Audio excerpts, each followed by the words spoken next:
ಷಟ್ ಸ್ಥಳ ಅದರ ತಾತ್ವಿಕ ಅಂಶಗಳನ್ನು ನಾವೆಲ್ಲ ನೋಡ್ತಾ ಇದ್ದೇವೆ. ಷಟ್ ಸ್ಥಳಕ್ಕೆ ಎರಡು ಅಂಗಗಳು, ಒಂದು ತಾತ್ವಿಕ, ಒಂದು ಅನುಭಾವ. ಇವೆರಡು ಪ್ರಧಾನ ಅಂಗಗಳು. ಅದರಲ್ಲಿ ತಾತ್ವಿಕ ಅಂಗವನ್ನು ನಾವು ನೋಡ್ತಾ ಇದ್ದೇವೆ.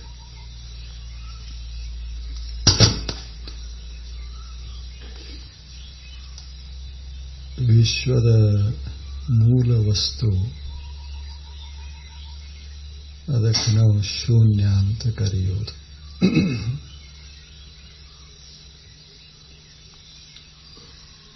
ಆ ಶೂನ್ಯಕ್ಕೆ ಇಲ್ಲ ಅನ್ನುವ ಅರ್ಥನೂ ಅದ, ಮತ್ತು ಆದರೆ ಇಲ್ಲದಂಗೆ ಅದ ಅನ್ನುವ ಅರ್ಥನೂ ಅದ. ಮೂಲ ವಸ್ತು ಹೇಗದ ಅಂದ್ರೆ ಆದರೆ ಇಲ್ಲ ಅನ್ನುವಂಗದ. ಆದ್ದರಿಂದ ಅದಕ್ಕೆ ಇಲ್ಲ ಅನ್ನುವ ಅರ್ಥವನ್ನು ನಾವು ಮಾಡದೆ ಇಲ್ಲದಂಗದ ಅಷ್ಟೆ. ಯಾಕಂದ್ರೆ ಒಂದು ಎಲ್ಲ ಜ್ಞಾನಿಗಳು ಸಮ್ಮತಿಸಿದ ಒಂದು ಸೂತ್ರ, nothing comes out of nothing. ಇಲ್ಲದ್ದರಿಂದ ಇರುವ ವಸ್ತು, ಯಾವುದೇ ವಸ್ತು ಉಂಟಾಗುವುದಿಲ್ಲ. ಇದು ಸೂತ್ರ.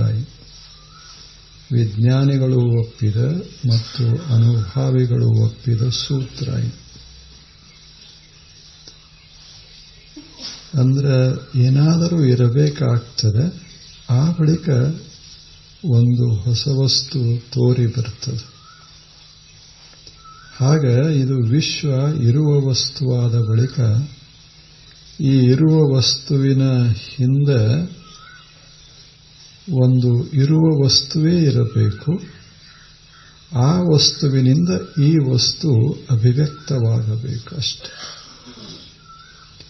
ಇದೇನು ಕಾಣಿಸ್ತದ, ಇದು ಚಲನಶೀಲ, ಇದು ಜಂಗಮ ವಸ್ತು. ಇಡೀ ಜಗತ್ತೆಲ್ಲ ಇದು ಜಂಗಮ. ಇದು ಜಂಗಮ ಅಂದ್ರೆ ಚಲಿಸುವಂಥ ವಸ್ತು.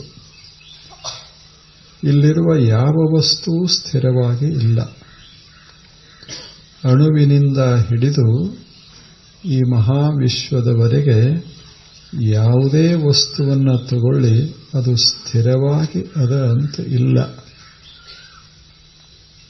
ಎರಡು ರೀತಿಯ ಚಲನ ಈ ಜಗತ್ತಿನಲ್ಲಿ ಇರೋದನ್ನು ನಾವು ಕಾಣ್ತೇವೆ. ಮೊದಲನೇ ಚಲನ ಸ್ಥಾನ. ಒಂದೇ ಸ್ಥಾನದಲ್ಲಿ ಯಾವ ವಸ್ತು ಇರೋದಿಲ್ಲ, ಎರಡು ಕ್ಷಣ. ಆ ಬಳಿಕ ಕಾಲ. ಒಂದೇ ಆ ವಸ್ತು, ಈ ಜಗತ್ತಿನ ಯಾವುದೇ ವಸ್ತು ಈಗ ಇದ್ದಂಗೆ ಇನ್ನೊಂದು ಕ್ಷಣಕ್ಕಿರೋದಿಲ್ಲ. ಇವು ಎರಡು ಚಲನಗಳು, ಬಹಳ ಮಹತ್ವದ ಚಲನಗಳು. ಅಂದರೆ ಪ್ರತಿಯೊಂದು ವಸ್ತು ಪ್ರತಿ ಕ್ಷಣ ಏನಾಗ್ತದೆ, ಚಲಿಸ್ತಾ ಇರ್ತದೆ, ಕಾಲದಲ್ಲಿ ಮತ್ತು ದೇಶದಲ್ಲಿ. ಆದ್ದರಿಂದ ಈ ಸಮಸ್ತ ಜಗತ್ತಿಗೆ ನಾವು ಶಬ್ದ ಕೊಟ್ಟದ್ದು ಜಗತ್ತಂತ. ಇದು ಜಗತ್.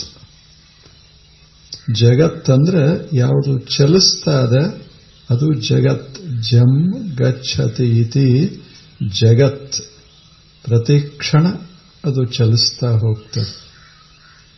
ಈ ಜಗತ್ತಿನಲ್ಲಿ ಎರಡು ಜಗತ್ತುಗಳು. ಒಂದು ಹೊರಗಿರುವಂಥ ಮಹಾ ಜಗತ್ತು, ಇದೊಂದು ವೈಯಕ್ತಿಕ ಜಗತ್ತು. ಈ ಜಗತ್ತು ಇದು ಸಣ್ಣದು, ಆದರೂ ಸಹಿತ ಇದು ಚಲಿಸ್ತದೆ. ನನ್ನ ದೇಹವು ಚಲಿಸ್ತದೆ, ನಿಮ್ಮ ದೇಹವು ಚಲಿಸ್ತದೆ. ಜಗತ್ತಿನ ಎಲ್ಲ ದೇಹಗಳು ಚಲಿಸ್ತಾವ. ಇಂದು ಇದ್ದಂಗೆ ನಾಳೆ ಇರೋದಿಲ್ಲ. ಇದು ಕಾಲಚಲನ. ಒಂದು ಕಡೆ ಯಾವಾಗಲೂ ನಾವು ಎರಡು ಕ್ಷಣ ಇರೋದಿಲ್ಲ. ಇದು ಎರಡನೇ ಚಲನ. ಪ್ರತಿ ಕ್ಷಣ ದೇಹದಲ್ಲಿ ಅಲುಗಾಟಗಳು ನಡೀತಾನೆ ಇರ್ತವೆ. ಹೀಗೆ ಇರೋದರಿಂದ ಇದಕ್ಕೆ ಜಗತ್ತಂತ ಕರಿತೇವೆ, ಇದಕ್ಕೂ ಜಗತ್ತು ಅಂತ ಕರಿತೇವೆ. ಈ ಜಗತ್ತಿನ ಮೂಲ ತತ್ವಗಳು ಅದಾವ, ಈ ಸಮಸ್ತ ಜಗತ್ತಿನ ಮೂಲ ತತ್ವಗಳು ಅದಾವ. ಆ ಮೂಲ ತತ್ವಗಳಿಗೆ ನಾವು ಏನು ಕರಿತೇವೆ? ಅವು ನಿರ್ಮಾಣವಾದ ತತ್ವಗಳು, ಕಾಣಬಂದ ತತ್ವಗಳು. ಮೂಲದಲ್ಲಿ ಇರೋದು ಶೂನ್ಯ, ಆ ಬಳಿಕ ಕಾಣಬಂದ ಸಂಗತಿಗಳದಾವಲ್ಲ ಅವಕ್ಕೆ ತತ್ವಗಳು ಅಂತ ಕರೆಯೋದು. ಅಂಥ ತತ್ವಗಳಲ್ಲಿ ನಾವು 3 ಭಾಗ ಮಾಡಿಕೊಂಡೇವಿ. ನಿನ್ನೆ ತಾವು ನೋಡಿರಿ. ಒಂದು ಶಿವತತ್ವ, ಎರಡನೇದ್ದು ವಿದ್ಯಾತತ್ವ, ಮೂರನೇದ್ದು ಆತ್ಮತತ್ವ. ಇವು 3. ಶಿವತತ್ವ ಇದು ಪರಶಿವ ಅಥವಾ ಶಿವ ಮತ್ತು ಮಹಾಲಿಂಗ ಅಂತ ನಾವು ಅದಕ್ಕೆ ಹೆಸರ ಕೊಡೋದು. ಅವರು ಕೊಟ್ಟಿದ್ದಾರೆ, ಶರಣರು ಹಾಗೆ ಹೆಸರ ಕೊಟ್ಟಿದ್ದಾರೆ. ಪರಶಿವ, ಮಹಾಲಿಂಗ ಇವೆರಡೂ ಶಿವತತ್ವಗಳು. ಪರಶಿವ ಮೂಲ ರೂಪ, ಮಹಾಲಿಂಗ ಸ್ವಲ್ಪ ರೂಪಗೊಂಡ ರೂಪ. ಅದರ ಅರ್ಥ ಏನು ಅಂದ್ರೆ, ಒಂದು ಬೀಜ ಇರ್ತದೆ, ಬೀಜ ಅದು ಹಾಗ ಇರ್ತದೆ, ಅದು ನೀರು ಹತ್ತಿರುವುದಿಲ್ಲ. ಅಂಥ ಬೀಜ, ಅದರಲ್ಲಿ ಚಲನ ಇರೋದಿಲ್ಲ, ಆದರೆ ಮುಂದೆ ಏನಾಗೋದದ ಅದರೊಳಗಿರ್ತದೆ. ಅದಕ್ಕೆ ಬೀಜ ಅಂತ ಕರೀತೇವೆ. ಇದೊಂದು ವೃಕ್ಷ ನಿರ್ಮಾಣ ಆಗಬೇಕಾದ್ರೆ ಆ ವೃಕ್ಷದ ಎಲ್ಲ, ಇಷ್ಟು ವೃಕ್ಷ ನಿರ್ಮಾಣ ಮಾಡುವ ಎಲ್ಲ ಅಂಶಗಳು ಎಲ್ಲಿರ್ತಾವ? ಬೀಜದ ಒಳಗಿರ್ತಾವ. ಆದರೆ ಅಲ್ಲಿ ಏನೂ ಚಲನ ನಮಗೆ ಕಾಣಿಸೋದಿಲ್ಲ. ಅದ ವೃಕ್ಷ, ಆದರೆ ಕಾಣಿಸೋದೇ ಇಲ್ಲ, ಅದ ಅಂತೂ ಅನಿಸೋದಿಲ್ಲ. ಈ ಸ್ಥಿತಿ ಅದಲ್ಲ, ಇದಕ್ಕೆ ಪರಶಿವ ಸ್ಥಿತಿ ಅಂತಾರೆ. ಹಾಗ ಜಗತ್ತನ್ನೋದೊಂದು ಮಹಾವೃಕ್ಷ. ಇದು ತಯಾರಾಗೋಕ್ಕಿಂತ ಮುಂಚೆ ಬೀಜ ಅಂತಿರ್ತದಲ್ಲ, ಮಹಾಕಾರಣ ಅಂತ ಕರೆಯೋದು. ಪರಶಿವನಿಗೆ ಮಹಾಕಾರಣ ಅಂತ ಕರಿತೇವೆ. ಅದು ಬೀಜಿದ್ದಂಗೆ, ವಿಶ್ವದ ಮಹಾ ಬೀಜ. ಅದಕ್ಕೆ ಸ್ವಲ್ಪ ನೀರು ಹಚ್ಚಿದ್ರೆ ಬೀಜ ಏನಾಗ್ತದೆ? ಸ್ವಲ್ಪ ಉಬ್ತದೆ. ಬೀಜ ಅದ ಇನ್ನೂ ಹೊರಗೆ ಬಂದಿಲ್ಲ ಏನು, ಆದರೆ ಮೊದಲಿನಂಗೆ ಅದಿಲ್ಲ. ಬೀಜದಂಗೆ ಅದ, ಆದರೆ ಮೊದಲು ಹೆಂಗಿತ್ತು ಬೀಜ, ಈಗ ಉಬ್ಬಿದಾಗ ಹಾಗಿಲ್ಲ. ಎರಡರಲ್ಲಿ ವ್ಯತ್ಯಾಸ ಅದ. ಮೊದಲಿನ ಬೀಜದಲ್ಲಿ ಚಲನ ಇರಲಿಲ್ಲ, ಎರಡನೆಯ ಬೀಜದಲ್ಲಿ ಚಲನ ಆಗ್ಯದ. ಚಲನಯುಕ್ತವಾದಂಥ ಬೀಜ ಇನ್ನೂ ವೃಕ್ಷ ಆಗಿ ಅದು ಬೆಳೆದಿಲ್ಲ, ಆದರೆ ಹಂಗ ಅದ, ಇನ್ನೂ ಅದೇ ಆಕಾರದ. ಅದಕ್ಕೆ ನಾವು ಮಹಾಲಿಂಗ ಅಂತ ಕರೆಯೋದು. ಮೊದಲ ಪರಶಿವ ವಿಶ್ವದ ಮಹಾ ಮೂಲ, ಅದಕ್ಕೆ ಕಾರಣ ಅಂತೇವಿ, ಬೀಜಕ್ಕೆ ಕಾರಣ ಅಂತೇವಿ. ಅದು ಮಹಾಕಾರಣ ಪರಶಿವ. ಆ ಪರಶಿವನಲ್ಲಿ ಸ್ವಲ್ಪ ಬದಲಾವಣೆ, ಸೃಷ್ಟಿ ಮುಖವಾದ ಬದಲಾವಣೆ ಉಂಟಾದಾಗ ಅದಕ್ಕೆ ಮಹಾಲಿಂಗ ಅಂತ ಶಬ್ದ ಬಳಸೋದು. ಹೀಗೆ ಮಹಾಲಿಂಗ ಮತ್ತು ಪರಶಿವ ಬೀಜ, ಉಬ್ಬಿದ ಬೀಜ ಇದ್ದಂಗೆ ಇನ್ನ ಮೇಲದು ಮೊಳಕೆ ಒಡಿತದ. ಇಷ್ಟೆಲ್ಲ ವಿಶಾಲವಾದ ವೃಕ್ಷ, ವಿಶ್ವ ವೃಕ್ಷ ತಯಾರಾಗ್ತದೆ. ಅದೇನು ಮೊಳಕೆ ಒಡಿತದಲ್ಲ, ಅದಕ್ಕೆ ನಾವು ಕರೆಯೋದು ಮೊದಲನೆಯ ತತ್ವದು. ಅಲ್ಲಿದಿಂದ ಬೆಳೀತಾ ಬೆಳೀತಾ ಬೆಳೀತಾ ಹೋಗ್ತದೆ. ಕೊನೆಗೊಮ್ಮೆ ಇಷ್ಟು ವಿಶಾಲವಾದ ವಿಶ್ವ ನಿರ್ಮಾಣವಾಗ್ತದೆ. ಅದೇನು ಮೂಲದ ಶಿವತತ್ವ. ಆ ಬಳಿಕ ಈ ವೃಕ್ಷವಾಗಲಿಕ್ಕೆ ಏನೇನು ಬೇಕೋ, ಮೊದಲೇನು ಮೊಳಕೆ ಒಡಿತದಲ್ಲ, ಅದಕ್ಕೆ ನಾವು ಕರೆಯೋದು ವಿದ್ಯಾತತ್ವ. ಅವು 10 ವಿದ್ಯಾತತ್ವಗಳು. ಅವು 10, 5 ಶಕ್ತಿ, 5 ಲಿಂಗ. ಇವು ವಿದ್ಯಾತತ್ವಗಳು. ಇಲ್ಲವೇ ಸಾದಾಖ್ಯ 5, ಕಲೆಗಳು 5. ಹೆಸರೇನೇ ಇರಲಿ, ಸಾದಾಖ್ಯ 5, ಕಲೆಗಳು 5. ಇಷ್ಟು ಒಟ್ಟು 10 ತತ್ವಗಳದಾವಲ್ಲ, ಇವಕ್ಕೆ ಕೂಡಿ ಏನಂತಾರೆ? ವಿದ್ಯಾತತ್ವ ಅಂತ ಕರೀತಾರೆ. ಈ 10 ಏನಿವು? ಸುಮ್ಮನೆ ಸ್ವಲ್ಪ 10 ಏನಿವು? ಈ ವೃಕ್ಷವಾಗಬೇಕಾದ್ರೆ ಬೇರು ಬೇಕು, ಒಂದಿಷ್ಟು ಮ್ಯಾಲ ಎಲೆಗಳು ಬೇಕು, ಒಂದಿಷ್ಟು ಕಾಂಡ ಬೇಕು. ಇವು 3 ಬೇಕಾಗ್ತದೆ. ಮೊದಲನೇ ಕ್ಷಣ ಕೆಳಗೆ ಒಂದಿಷ್ಟು ಬೇರು ಬಿಟ್ಟು ಮ್ಯಾಲ ಒಂದೆರಡು ಎಲೆ ಏನು ಬರ್ತಾವಲ್ಲ, ಇಲ್ಲಿಂದ ಎಲ್ಲ ತಯಾರಾಗೋದೇನು. ಆದ್ದರಿಂದ ಇದಕ್ಕೆ ವಿದ್ಯಾತತ್ವ ಅಂತ ಕರೆದಾರೆ. ಅಂದ್ರೆ ಮುಂದೆ ಏನಾಗೋದದ ಎಲ್ಲ ಈಗ ಅಲ್ಲಿ ತಯಾರದ. ಇದು ವಿದ್ಯಾತತ್ವ.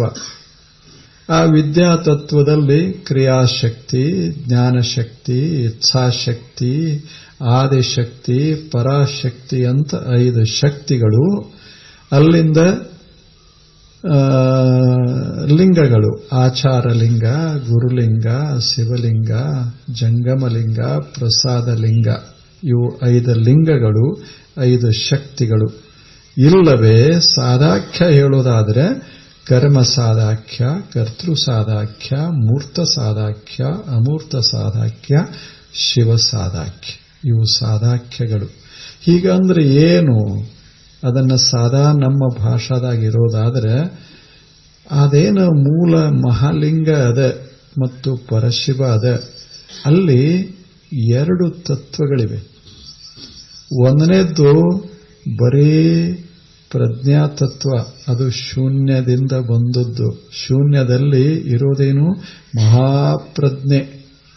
ಆ ಮಹಾಪ್ರಜ್ಞಾತತ್ವಕ್ಕೆ ನಾವು ಸಾಮಾನ್ಯ ಭಾಷೆಯೊಳಗೆ ಚೇತನ ಅಂತ ಕರೀತೇವೆ. ಚೈತನ್ಯ, ಚೇತನ. ಆ ಬಳಿಕ ಇನ್ನೊಂದದ ಇಷ್ಟೆಲ್ಲ ಕ್ರಿಯೆಗೆ ಕಾರಣವಾಗಬಹುದಾದ ಶಕ್ತಿ ಅದ. ಅದಕ್ಕೆ ಶಿವ ಅಂತಾರೆ, ಇದಕ್ಕೆ ಶಕ್ತಿ ಅಂತಾರೆ.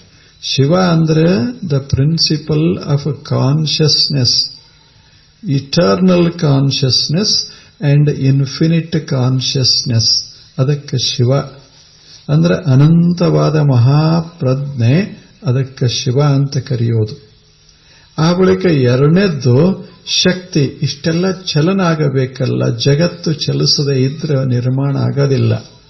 ಆದ್ದರಿಂದ ಚಲನದ ಮೂಲ ತತ್ವಕ್ಕೆ ಶಕ್ತಿ ಅಂತ ಕರಿತೇವೆ. ಇದರ ಅಸ್ತಿತ್ವಕ್ಕೆ ನಾವು ಶಿವ ಅಂತ ಕರೀತೇವೆ. ಅಸ್ತಿತ್ವ ಮತ್ತು ಚಲನ ಎರಡರಿಂದ ಈ ವಿಶ್ವ ತುಂಬಿ ಹೋಗಿದೆ, ಅಥವಾ ವಿಶ್ವ ಹರವಿಕೊಂಡದ ಎರಡರಲ್ಲಿ. ಜಗತ್ತಿನಲ್ಲಿ ಕಾಣೋದು 2. ಅದ ಚಲಿಸ್ತದೆ. ಅದ ಅನ್ನೋದು ಶಿವತತ್ವ. ಶಿವ ಚಲಿಸ್ತದ ಅನ್ನೋದೇ ಶಕ್ತಿ. ನಾನು ಅದೇನಿ ಅನ್ನೋದು ಶಿವ, ಚಲಿಸ್ತದ ಅನ್ನೋದು ಶಕ್ತಿ. ಇದು 2 ಮಜಾ ಅದ. ಈಗ ಒಂದು ಹೂವದ, ಇದು ಹೂವು ಅದ, ಇದು ಶಿವತತ್ವ. ಹೂವ ಅರಳುತ್ತದ, ಇದು ಶಕ್ತಿ ತತ್ವ. ಶಿವ ಇರೋದು, ಸುಮ್ಮನೆ ಇರೋದು, ಅಲ್ಲಿ ಚಲನ ಇಲ್ಲ, ಅದು ಇರೋದು. It just exist.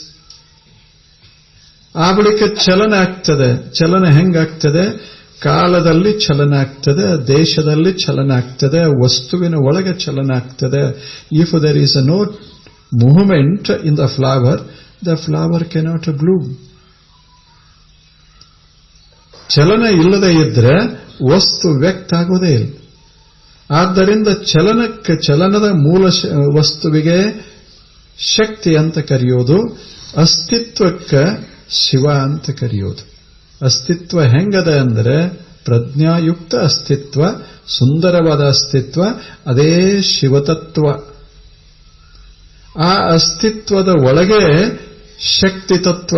ಎರಡನ್ನ ಬೇರ್ಪಡಿಸಲಿಕ್ಕೆ ಬರದ್ದರಿಂದ ಅವಕ್ಕೇನಂತೇವಿ? ಶಿವಶಕ್ತಿ ಸಂಪುಟ ಅಂತ ಕರೀತೇವೆ. ಅದು ಸಂಪುಟ. Inseparably related. We cannot separate them.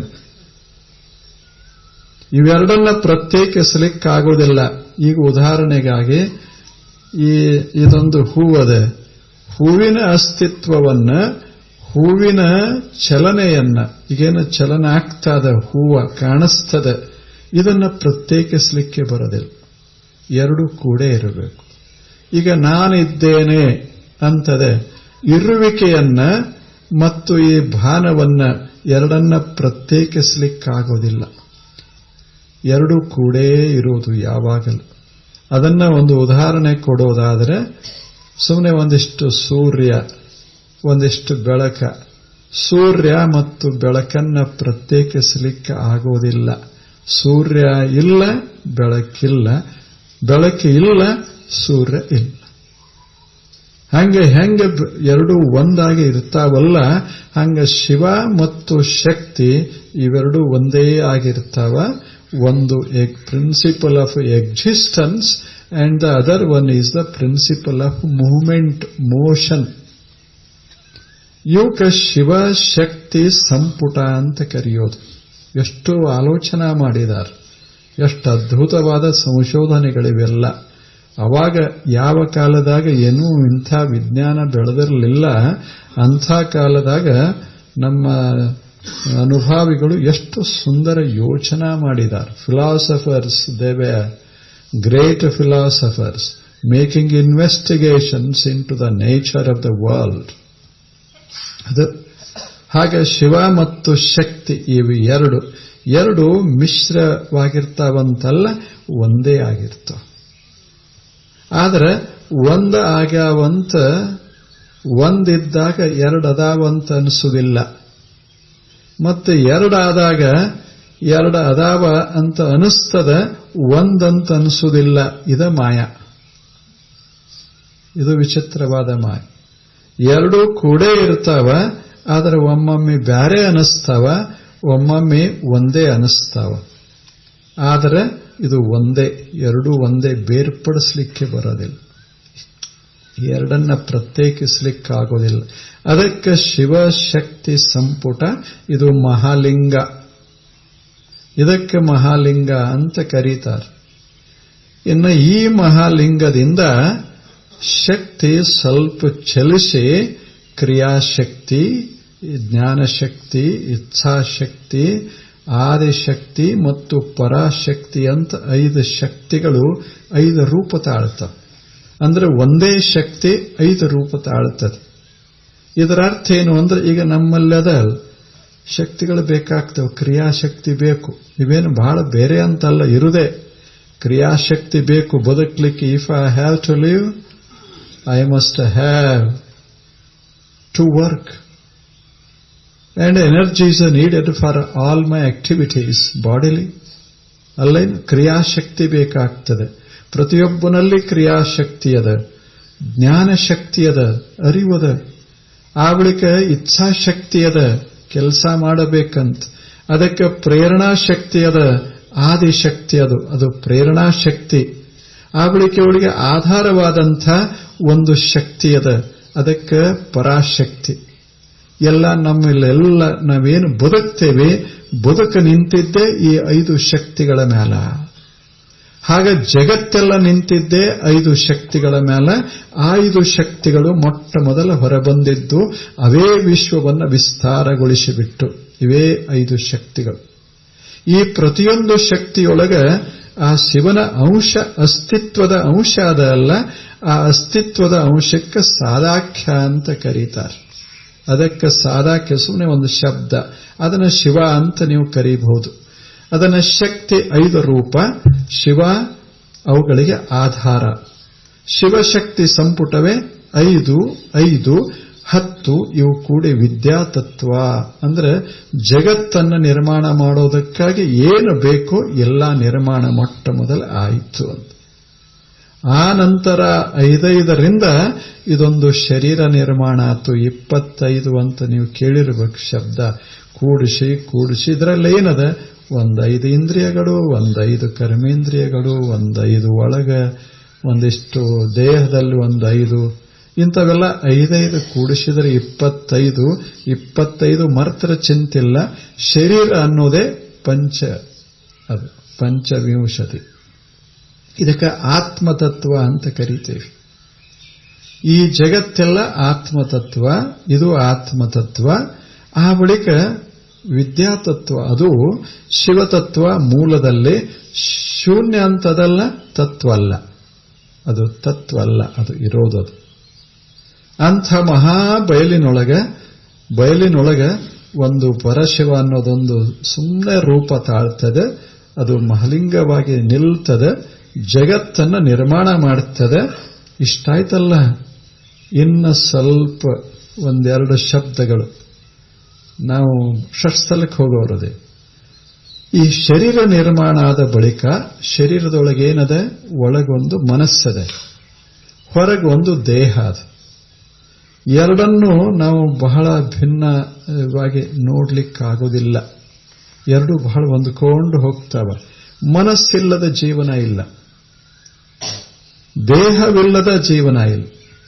ಬದುಕಂದ್ರೆ ದೇಹ ಮತ್ತು ಮನಸ್ಸುಗಳ ಒಂದು ಬಗೆಯ ಲೀಲೆ ಅದು, ಒಂದು ಬಗೆಯ ಚಲನ ಅದು.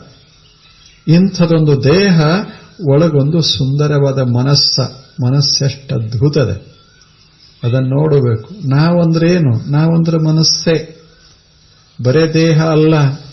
ಮನಸ್ಸು ಬಹಳ ಅತ್ಯಂತ ಅದ್ಭುತವಾದದ್ದು.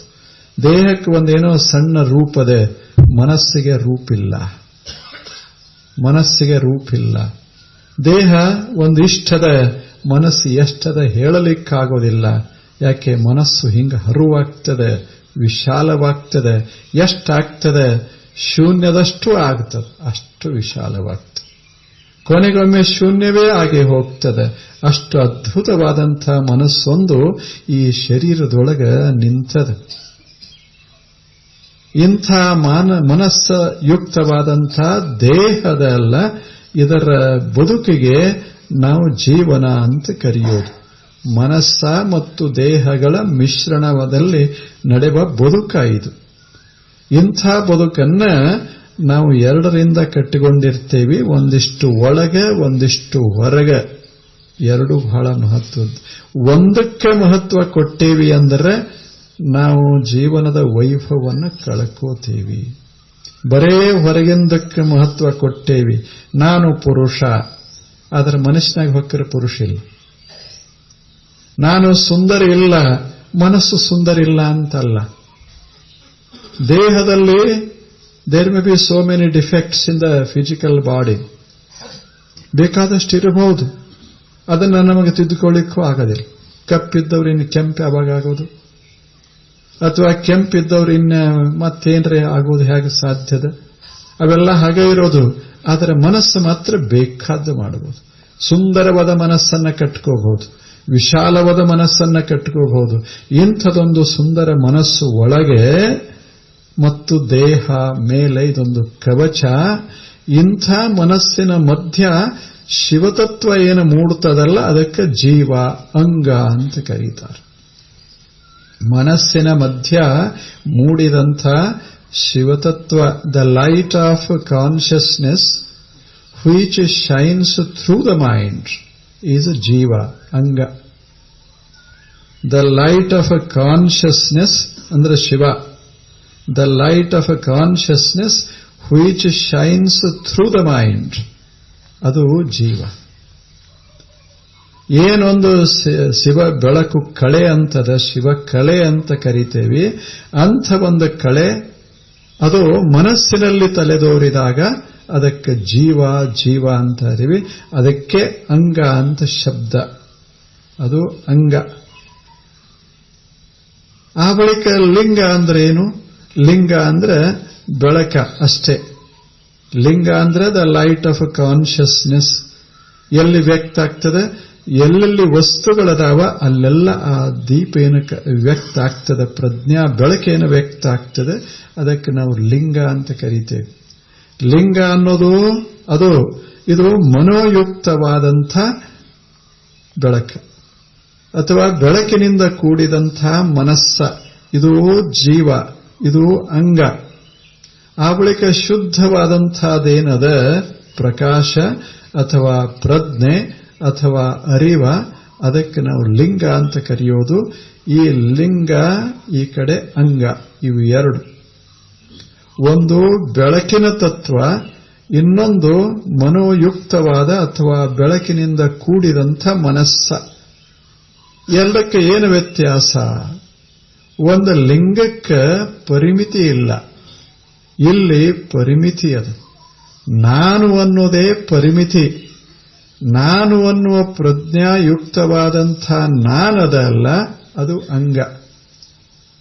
ಅಲ್ಲಿಂದ ನಾನು ಅನ್ನೋದು ಇಲ್ಲದೆ ಏನು ಬರೀ ಬೆಳಕದೆ, ಅದಕ್ಕೆ ನಾವು ಶಿವ ಅಥವಾ ಲಿಂಗ ಅಂತ ಕರೆಯೋದು. ಲಿಂಗ ಬಹಳ ಸುಂದರವಾದ ಶಬ್ದ, ಅದೊಂದು ಪ್ರಕಾಶ ಅಷ್ಟೆ. ಒಟ್ಟು 5 ಲಿಂಗಗಳು, 5 ಲಿಂಗಗಳು. ಈಗ ಶಬ್ದ ಪ್ರಕಾಶ, ಶಬ್ದವನ್ನು ನಾನು ನೋಡ್ತೇನೆ. ಶಬ್ದವನ್ನು ನೋಡಬೇಕಾದ್ರೆ ಶಬ್ದ ತೋರಿಸುವಂಥ ಒಂದು ಬೆಳಕ ಬೇಕು, ಜ್ಞಾನ ಬೆಳಕ ಬೇಕು.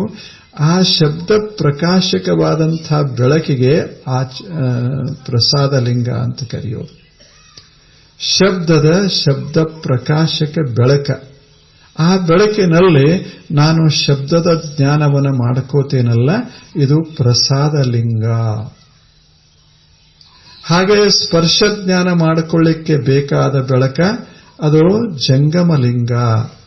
ರೂಪವನ್ನು ನೋಡ್ತೇನೆ, ರೂಪದ ಜ್ಞಾನ ಮಾಡಿಕೊಳ್ಳುತ್ತೇನೆ. ಆ ಜ್ಞಾನಕ್ಕೆ ಕಾರಣವಾದಂಥ ಪ್ರಕಾಶಕ್ಕೆ ಶಿವಲಿಂಗ. ಹಾಗೆ ಒಂದಿಷ್ಟು ರಸ ಮತ್ತು ಗಂಧ, ಇವುಗಳ ಜ್ಞಾನಕ್ಕೆ ಕಾರಣ ಯಾವುದೋ ಅವಕ್ಕೆ ನಾವು ಗುರುಲಿಂಗ ಮತ್ತು ಆಚಾರಲಿಂಗ, ಇವೇ 5 ಲಿಂಗಗಳು. ಆಚಾರಲಿಂಗ, ಗುರುಲಿಂಗ, ಶಿವಲಿಂಗ, ಜಂಗಮಲಿಂಗ, ಪ್ರಸಾದಲಿಂಗ, ಕೊನೆಗೆ ಮಹಾಲಿಂಗ ನಾವು ನೋಡೇವೆ, ಅದು ಮಹಾಲಿಂಗ. ಮಹಾಲಿಂಗದಿಂದ 5 ಲಿಂಗಗಳು. ಅದೇ ಮಹಾಲಿಂಗದಿಂದ 5 ಇವು ಅಂಗಗಳು. ಮಹಾಲಿಂಗದಿಂದ ಅಂಗಗಳು. ಅಂಗಗಳು ಅಂದ್ರೆ ನಾವು ನೋಡ್ತೇವೆ ಆ ಬಳಿಕ ಒಂದು ಅಂಗ, ಅದರಲ್ಲಿ 6 ಭಾಗ. ಹಾಗೆ ಮಾಡ್ಕೋತ ಹೋದ್ರು. ಈ ಕಡೆ ಅಂಗ, ಈ ಕಡೆ ಲಿಂಗ, ಈ ಕಡೆ ಅಂಗ. ಇವು ಒಟ್ಟು 5. ಈ ಕಡೆ ಒಂದು 5, ಈ ಕಡೆ ಒಂದು 5. ಅಂದ್ರೆ ಶಬ್ದವನ್ನು ಅನುಭವಿಸುವವ ಅಂಗ, ಸ್ಪರ್ಶವನ್ನು ಅನುಭವಿಸುವವ ಅಂಗ, ರೂಪವನ್ನು ಅನುಭವಿಸುವವ ಅಂಗ. ಹಾಗೆ ರಸ ಮತ್ತು ಗಂಧ ಅನುಭವಿಸುವಾಗ ಅನುಭವಿಸುತ್ತೇನೆ ಅಂತೇನು ಕರ್ತೃತ್ವ ಭಾವ ಬರ್ತದಲ್ಲ, ಅವು 5. 5 ಅನುಭವಿಸ್ತೇನೆ, 5 ಭಾವ ಬರ್ತದೆ. ಆ ಬಳಿಕ ಒಳಗೆ ಹೊಕ್ಕ ಬಳಿಕ ನಾನು ಅನ್ನುವ ಅನುಭವ ಬರ್ತದಲ್ಲ, ಅದು ಮಹಾಲಿಂಗ. ಅದು ಒಂದು ಅಂಗ, ಅದು ಮಹಾ ಅಂಗ. ಅದು ಹೀಗೆ ಅಂಗಗಳು, ಈ ಕಡೆ ಲಿಂಗಗಳು. ಅಂಗ ಈತ ವ್ಯವಹರಿಸ್ತಾನೆ. ಈತ ತನ್ನ ಮೂಲ ಸ್ವರೂಪವನ್ನು ಮರೆಯುವ ಸಾಧ್ಯತಾ ಇರೋದರಿಂದ ಇವನಿಗೆ ಅಂಗ ಅಂತ ಕರೆದೇವೆ. ಮೂಲ ಸ್ವರೂಪ ಯಾಕೆ ಮರೆತು ಹೋಗ್ತದೆ ಅಂದ್ರೆ, ಇದೇನು ಮನಸ್ಸದ ಅಲ್ಲ, ಈ ಮನಸ್ಸಿನ ಪ್ರಭಾವಕ್ಕೆ ಅಥವಾ ಮನಸ್ಸಿನ ಸ್ಥಿತಿ ಅದಲ್ಲ, ಈ ಸ್ಥಿತಿಯಿಂದಾಗಿ ಜ್ಞಾನದ ಅಭಿವ್ಯಕ್ತಿ ಪೂರ್ಣ ಆಗದೇ ಇರೋದರಿಂದ ಅಜ್ಞಾನ ತಲೆದೋರ್ತಾ ಇರ್ತದೆ. ಅಂದ್ರೆ ನಾನು ಅಂತದೀನಿ, ಅದು ಶಿವತತ್ವ, ನನ್ನೊಳಗಿರುವಂಥ ಶಿವತತ್ವ, ನನ್ನೊಳಗಿರುವಂಥ ಲಿಂಗತತ್ವ. ಆದರೆ ಏನಾಗ್ತದೆ, ಮನಸ್ಸು ಹೊಯ್ದಾಡ್ತು ಅಂದ್ರೆ ಅದು ಆ ಜ್ಞಾನದಲ್ಲ, ನನ್ನ ಪ್ರಜ್ಞೆ ಅದು ಹೊಯ್ದಾಡಕ್ಕೆ ಶುರುವಾಗ್ತದೆ. ಯಾಕೆ ಹೊಯ್ದಾಡ್ತದೆ? ಇದು ನಾನು ಅನ್ನೋದು ಒಂದು ವೃತ್ತಿ, ಅದೊಂದು ವೃತ್ತಿ, A feeling that arises in the mind. ಆ ವೃತ್ತಿಯೊಳಗಿರುವ ಬೆಳಕ, ಅದು ಚೇತನ, ಅದು ಶಿವ. ಆ ಶಿವ ಅಥವಾ ಚೇತನ ಯುಕ್ತವಾದ ವೃತ್ತಿಯದಲ್ಲ, ಆ ವೃತ್ತಿಯ ಪ್ರಭಾವ ಚೇತನದ ಬೆಳಕಿನ ಮೇಲೆ ಉಂಟಾಗ್ತಾ ಇರ್ತದೆ. ಇದು ಚಲಿಸ್ತು ಅಂದ್ರೆ ಚೇತನ ಚಲಿಸ್ದಂಗಾಗ್ತದೆ, ಇದು ಮಂದಾಯಿತು ಅಂದ್ರೆ ಚೇತನ ಮಂದಾದಂಗಾಗ್ತದೆ. ಅದೇ ಅಜ್ಞಾನಕ್ಕೆ ಕಾರಣ. ಈಗ ಅಂಗ, ಈ ಕಡೆ ಲಿಂಗ, ಇಷ್ಟಾಯ್ತಲ್ಲ. ಈಗ ನಾವು ಪಂಚಲಿಂಗ ನೋಡೇವಿ, ಈ ಕಡೆ ಅಂಗ ಇದಾನೆ. ಇನ್ನು ಏನು ಪ್ರಶ್ನೆ ಬರೋದು ಅಂದ್ರೆ, ಈ ಅಂಗ ಮೂಲ ಸ್ವರೂಪವನ್ನ ಅಥವಾ ತನ್ನ ಮೂಲ ಸ್ಥಿತಿಯನ್ನ ಮರೆತ ಅಂದ್ರೆ ಆತನಿಗೆ ಬದ್ಧ ಅಂತ ಕರೆಯೋದು. ಮೂಲ ಸ್ಥಿತಿಯನ್ನ ಮರೆತಾಗ ನಾ ಏನು ಅಂತ ಮರು ಆಯಿತು ಅಂದರೆ, ಅಥವಾ ನನಗೆ ಸ್ಪಷ್ಟ ಆಗದೇ ಇದ್ರೆ, ಅವಾಗ ನಾನು ಬಂಧಿತ. ಅದು ಸುಖಕ್ಕೆ, ದುಃಖಕ್ಕೆ, ಪ್ರಾಪಂಚಿಕ ಭಾವನೆಗಳಿಗೆ ಕಾರಣವಾಗ್ತದೆ. ಬಂಧನ, ಸುಖ ದುಃಖಗಳ ಅನುಭವ, ಇದಕ್ಕೆ ಸಿಕ್ಕ ಹಾಕಿಕೊಳ್ಳುತ್ತದೆ ಜೀವ. ಇಂಥ ಜೀವನಿಗೆ ಸಾಂಸಾರಿಕ ಜೀವ ಅಂತ ಶರಣರು ಹೆಸರ ಕೊಟ್ಟಿದ್ದು. ಸಂಸಾರ ಹೆರೆಗೊಳ್ಳುತ್ತಿದೆ ನೋಡ. ಇದರಾಗೆ ನಾವು ಬೆರೆತು ಹೋಗ್ತೀವಿ. ಅಂದ್ರೆ ನಾನು ಯಾರು ಅನ್ನೋದನ್ನ ಮರೆತು ಈ ದೇಹದೊಳಗೆ, ಮನಸ್ಸಿನ ಭಾವನೆಗಳಲ್ಲಿ, ವಿಚಾರಗಳಲ್ಲಿ, ಜಗತ್ತಿನ ವ್ಯವಹಾರಗಳಲ್ಲಿ ನಾನು ಮರೆತು ಬಿಡ್ತೇನಲ್ಲ, ಬೆರೆತು ಹೋಗಿ ಬಿಡ್ತೇನಲ್ಲ, ಇದಕ್ಕೆ ಸಂಸಾರ ಅಂತ ಕರೆದ್ರು. ಅಂದಿಲ್ಲ ಅಲ್ಲಮ ಪ್ರಭುಗಳು ಹೇಳ್ತಾರೆ, ಊರ ಮಧ್ಯದ ಕಣ್ಣ ಕಾಡಿನೊಳಗೆ 5 ಹೆಣ ಬಿದ್ದಾವ. ಬಂದ ಅಳವ್ರು ಬಹಳ ಜನ ಅದಾರ. ಕಾಡು ನಂದದು ಮತ್ತು ಹೆಣವು ಬೇಯದು, ಬರೀ ಮಾಡ ಉರಿಯಿತ್ತು ಗುಹೇಶ್ವರ. ಜಗತ್ತಿನಾಗ ಎಲ್ಲರೂ ಬಂದವರೆಲ್ಲ ಬರೇ ಶಬ್ದಕ್ಕೆ, ಸ್ಪರ್ಶಕ್ಕೆ, ರೂಪಕ್ಕೆ, ರಸಕ್ಕೆ ಮರುಳಾಗಿ ಇದರಾಗ ಬೆರೆತು ಹೋಗಿಬಿಟ್ಟಾರ. ಯಾರಿಗೂ ಏನು ಪಕ್ಕಾ ಸುಖ ಸಿಕ್ಕಿಲ್ಲ ಅಂತ ಅಲ್ಲಮ. ಈಗ ನಮ್ಮನ್ನ ನಾವು ಮರೆತು ದೇಹದಲ್ಲಿ ಅಥವಾ ವ್ಯವಹಾರಗಳಲ್ಲಿ ತನ್ಮಯಾಗಿ ಬಿಟ್ಟೇವಲ್ಲ, ಇದು ಅಜ್ಞಾನದ ಪರಿಣಾಮ. ಇದು ಬಂಧನಕ್ಕೆ ಕಾರಣವಾಯಿತು, ಸುಖ ದುಃಖಕ್ಕೆ ಕಾರಣವಾಯಿತು. This is the cause of all suffering in life. ಯಾವುದು? I forgot my true nature. ಇದು ನಾನು ನಿಜವಾಗಿಯೂ ಏನು ಅದನ್ನು ನಾ ಮರ್ತೇ ಬಿಟ್ಟೆ. ಈ ಮರೆವು ಇರುವವರೆಗೆ ಇದಕ್ಕೆ ಸಂಸಾರ ಅಂತ ಕರೆಯೋದು. ಇಂಥ ಮರೆವನ್ನ ತೆಗೆದು ಹಾಕಿ ನಾನು ಶಿವಾನುಭೂತಿಯನ್ನ ಪಡೆಯಬೇಕು ಅಂತ ಯಾವಾಗ ಇಚ್ಛೆ ಉಂಟಾಯಿತೋ ಅವಾಗ ಅವನಿಗೆ ಶುದ್ಧಾಂಗ ಅಥವಾ ಅಂಗ ಅಂತ ಅವಾಗ ಹೆಸರು ಬರಕ್ಕೆ ಶುರುವಾಯಿತು. ಇಲ್ಲಿಗೆ ಷಟ್ಸ್ಥಲ ಆರಂಭ ಆಗ್ತದೆ, ಅಂದ್ರೆ ಕ್ರಮಣ ಶುರುವಾಗ್ತದೆ. ಈ ಅಂಗ ಏನು ಬದ್ಧಾಗ್ಯಾನಲ್ಲ, ಇವ ಲಿಂಗದ ಸಹಾಯದಿಂದ ಇನ್ನು ಶೂನ್ಯದತ್ತ ಏನು ಸಾಕ್ತಾನಲ್ಲ, ಈ ಮಾರ್ಗಕ್ಕೆ ಷಟ್ಸ್ಥಲ ಮಾರ್ಗ ಅಂತ ಕರೆಯೋದು. ಈಗ ಹಿಂದಿಂದೆಲ್ಲ ಮರ್ತರು ಚಿಂತಿಲ್ಲ, ಒಂದು 2 ನೆನಪಿಡೋದು. ಶೂನ್ಯ 1, ಜಗತ್ತೆಲ್ಲ ಶೂನ್ಯದಿಂದ ಅಭಿವ್ಯಕ್ತವಾದ ಒಂದು ಸುಂದರ ಶಿವಶಕ್ತಿಯ ವಿಸ್ತಾರ. 2, ನಾನು ಅನ್ನೋದು ನಾನು ಶೂನ್ಯ, ಅದು ಚೇತನ. ಆದರೆ ನಾನು ಚೇತನ ಅನ್ನೋದು ಸ್ವಲ್ಪ ಮರುವಾಗಿದೆ, ಅದೇ ಸಂಸಾರ. ಇಷ್ಟು ನೆನಪಿಟ್ರೆ ಆಯ್ತು. ಇದು ಸರಳ. ಈಗ ನಾನು ಇನ್ನು ಮುಂದೆ, ಈಗ ಶರೀರದ, ಈಗ ನಾನು ಅಂತ ಒಂದು ಒಳಗದೆ, ಅಲ್ಲೊಂದಿಷ್ಟು ಮನಸ್ಸದ, ಇಷ್ಟದ ಅಲ್ಲ 3.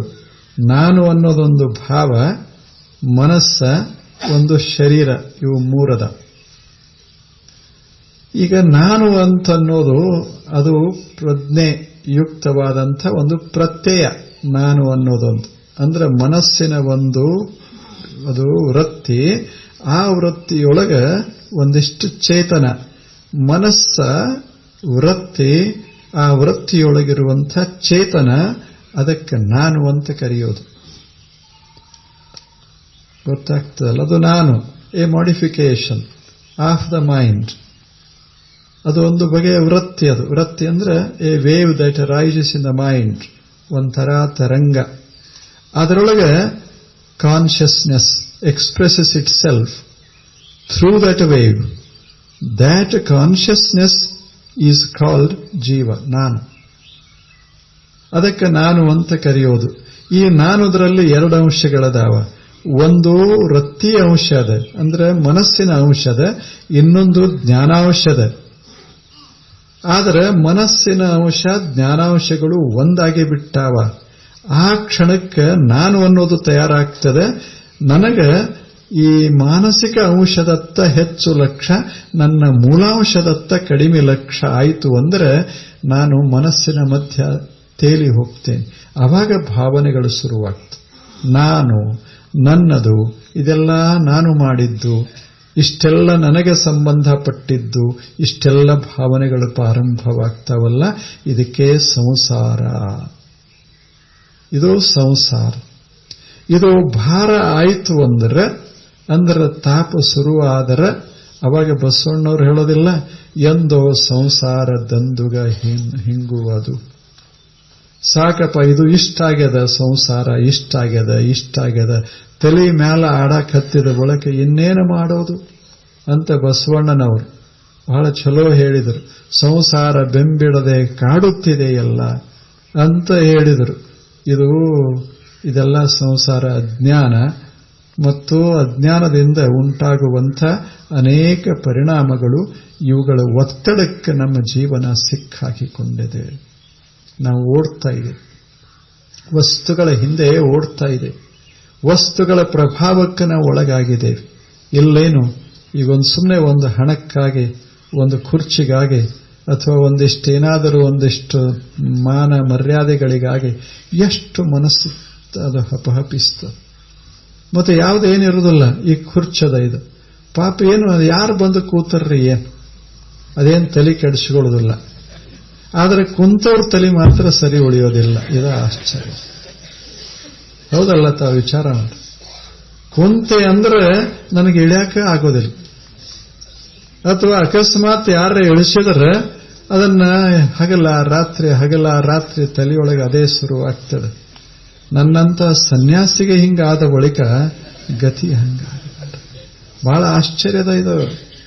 ಮತ್ತೆ ಎಲ್ಲ ಗೊತ್ತದ, ಯಾವ ವಸ್ತು ಈ ಜಗತ್ತಿನಲ್ಲಿ ಸ್ಥಿರವಾಗಿರೋದಿಲ್ಲ, ಚಲನ ಅಂತ ಮೊದಲು ನೋಡೇವಲ್ಲ. ಜಗತ್ತಿನ ಲಕ್ಷಣವೇ ಚಲನ. ಅಸ್ತಿತ್ವದ ಕಡೆ ಲಕ್ಷ್ಯ ಇಲ್ಲ, ಚಲನದ ಕಡೆ ಲಕ್ಷ್ಯ ಇರ್ತದ. ಹೀಗಾಗಿ ಮನುಷ್ಯ ತಾಪಕ್ಕೆ ಒಳಗಾಗ್ತಾನ. ಜಗತ್ತು ಬಹಳ ಅದ್ಭುತದ, ಆದರೆ ಜಗತ್ತಿನಲ್ಲಿ ಬದುಕುವ ನಮಗೆ ಬದುಕಲಿಕ್ಕೆ ಬರದೇ ಇರೋದರಿಂದ ಜಗತ್ತು ಡೊಂಕ ಅಂತ ನಾವು ಕರೆಯೋದು. ಏನೋ ಹಳ್ಳ್ಯಾಗ ಅನ್ನೋದಿಲ್ಲ, ತನಗೆ ಕುಣ್ಯಾಕ ಬರಲಿಲ್ಲಂತ ಜಗತ್ತು. ಹಂಗ ನಮಗೆ ಬದುಕಾಕ ಬರದೇ ಇದ್ರೆ ಜಗತ್ತು ಕೆಟ್ಟದ ಅಂತ ನಾವು ಹೋಗ್ತೇವೆ. ನಮಗೆ ಬದುಕಾಕ ಬರೋಲ್ದಷ್ಟು. ತಿಳಿದ ಬದುಕು ಒಂದಿಷ್ಟು ಬೇಕಲ್ಲ, ಅದನ್ನ ತೋರಿಸಿದವರಿಗೆ ಶರಣರು ಸಂತರು ಅಂತ ಕರೆಯೋದು. ಮಹಂತರು, ಮಹಾನುಭಾವರು. ಅವರು ಒಂದು ಈಟು ಬದುಕಾದ್ರು. ನಮಗಿಷ್ಟೆಲ್ಲ ಇದ್ದು ಬದುಕಲಿಕ್ಕಾಗೋದಿಲ್ಲ. ಏನೂ ಇರದೆ ಮಜಾದಾಗ ಬದುಕದವರು ಅದಾರ ಈ ಜಗತ್ನ್ಯಾಗ. ನಿನ್ನೆ ಹೇಳಲಿಲ್ಲ, ಗುರುಗಳು ಹೇಳಿದ್ರು, ಮರುಳ ಶಂಕರ ದೈವ ಅಂತ ಹೇಳಿದ್ರು. ಏನೂ ಇರಲಿಲ್ಲ, ಅದರ ಮಜಾದಾಗಿತ್ತು. ನಮಗೆ ಎಲ್ಲ ಅದ ಹಂಗೆ ಬದುಕಾಕ ಬರೋಲ್ದು. ಅದರ ಅರ್ಥ ಇದ್ರು ಅಷ್ಟೇ, ಇಲ್ಲದೆ ಇದ್ರು ಅಷ್ಟೇ, ಮಜಾದಾಗ ಬದುಕೋದ ಒಂದು ಬ್ಯಾರೆ ಅದ ಅಂತ ಅದರ ಅರ್ಥ. ಅದು ಬದುಕಬೇಕಾದ್ರೆ ಹೆಂಗಿರಬೇಕು ಅದನ್ನ ಕಲಿಯೋದಕ್ಕಾಗಿಯೇ ಇದು ಷಟ್ಸ್ಥಲ ಮಾರ್ಗ. ಷಟ್ಸ್ಥಲ ಮಾರ್ಗ ಎಲ್ಲೋ ಹೋಗಿ ಮುಟ್ಟಿಸ್ತದಂತಲ್ಲ, ನಮ್ಮ ಜೀವನವನ್ನು ಸಮೃದ್ಧಗೊಳಿಸ್ತದ. It makes our life prosperous, rich and contented. ಅದು ಅದರ ಉದ್ದೇಶ. ಅಂಥದೊಂದು ಅದ್ಭುತ ಜೀವನಕ್ಕಾಗಿ ಷಟ್ಸ್ಥಲ. ಲಿಂಗದ ಸಹಾಯ ತಗೋತೇವೆ. ಲಿಂಗದ ಸಹಾಯ ಅಂದ್ರೆ ಲಕ್ಷ್ಯ ವಹಿಸ್ತೇವೆ. ಇದೊಂದು